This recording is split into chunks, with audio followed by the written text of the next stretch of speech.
வணங்கண்ணே, காய்கறி வாங்கலாம்னு வந்தேன். எப்படி இருக்கீங்க? நல்லா இருக்கேன் தம்பி. உங்க கடையில விக்கிற காய்கறி மட்டும் எங்கதான் விளையுதுன்னே தெரியலண்ணே. சாப்பிட்டு 3 வேளையும் பாத்ரூம்ல ஏற்பனா பாத்துக்கோங்களேன் தம்பி.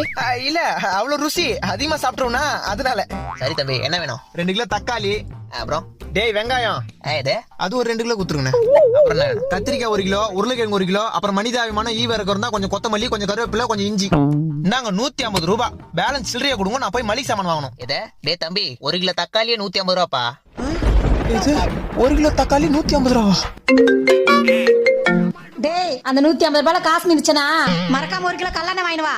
அப்படியே மண்ணெண்ணையும் சேர்த்து வாங்கிட்டு வரேன். குடும்பத்தோட கொளுத்தி விட்டுரு. என்னடா மோ, இங்க 1 கிலோ தக்காளியே 150 ரூபா வித்துனுக்குறாங்க. என்னடா சொல்ற? இனிமே என்ன பண்ற? தக்காளில குழம்பு போடாத.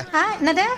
குழம்புல தக்காளி போடாத. டேய், தக்காளி போடாம குழம்பு எப்படிடா ருசியா இருக்கும்? ஆமா, ஏற்கனவே நீ வைக்கிற குழம்பு ருசி நாக்க விட்டு போல. கரும கீழே ஊத்துனா நாய் கூட நக்காது. நம்ம போன வெயிட் பண்ணிக்கிறேன். நீ தக்காளி தவிர மீதெல்லாம் போடணும்.